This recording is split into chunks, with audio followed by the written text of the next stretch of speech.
Victor listing, वो शख्स जिसने ईफिल टावर बीच डाला।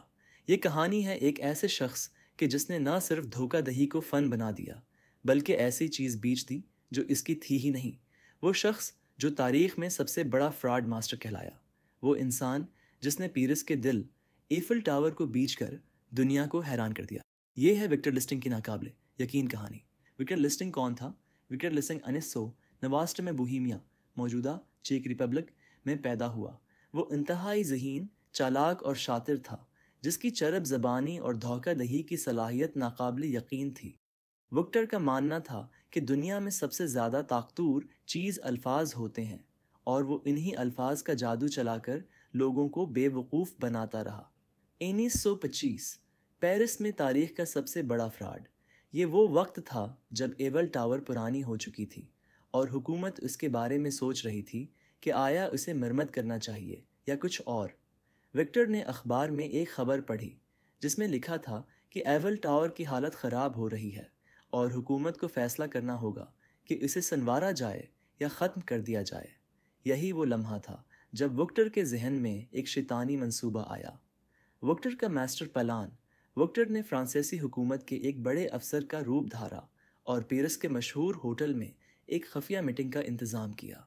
इसने पेरिस के बड़े लोहे के ताजरों को मदहू किया और एक नाकाबिले यकीन बात कही। फ्रांसीसी हुकूमत एफिल टावर को गिरा कर इसे बेचना चाहती है, लेकिन ये बात अवाम में नहीं जानी चाहिए। ये एक इंतहाई खुफिया माहिदा होगा। ये सुनते ही तमाम ताजिर हैरान रह गए। उनके लिए ये ज़िंदगी का सबसे बड़ा मौका था। पेरिस का सबसे बड़ा आइकॉन एफिल टावर इनके हाथ लगने वाला था। आंद्रे पवासन, विक्टर का शिकार। इन ताजरों में एक अमीर व कबीर कारोबारी शख्स आंद्रे पवासन भी था, जो धोखा दही की दुनिया में नया था।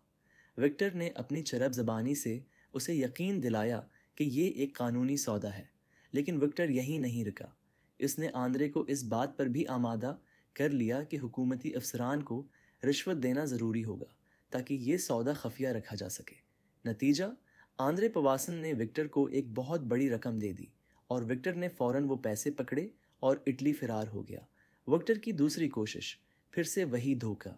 जब विक्टर को मालूम हुआ कि आंद्रे पवासन शर्मिंदगी की वजह से पुलिस के पास नहीं गया, तो वो समझ गया कि ये मंसूबा दोबारा भी चल सकता है। चंद माह बाद वो पेरिस वापस आया और दोबारा इसी तरह एफिल टावर को बेचने की कोशिश की, लेकिन इस बार एक कारोबारी शख्स को शक हो गया और उसने हुकूमत को इत्तला दे दी। विक्टर लिस्टिंग किसी न किसी तरह बचकर फ़रार हो गया और सीधा अमेरिका चला गया। अमेरिका में भी फ़राड की दुनिया में राज अमेरिका पहुंचकर भी विक्टर ने कई नाकाबिले यकीन धोखे दिए। इसने जाली बिनिक बनाए, जाली चेक तैयार किए और कई लोगों को करोड़ों डॉलर का चौना लगाया। आखिरकार 1960 में विक्टर को पकड़ लिया गया और जेल भेज दिया गया, जहां इसका अंजाम हो गया। विक्टर लिस्टिंग की कहानी हमें क्या सिखाती है?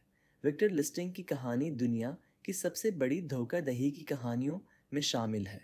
वो शख्स है जो दुनिया की सबसे बड़ी धोखा दही की कहानियों में शामिल है, जो अल्फाज की ताकत से लोगों के जहनों को काबू कर लेता था, आखिरकार अपने ही जाल में फंस गया।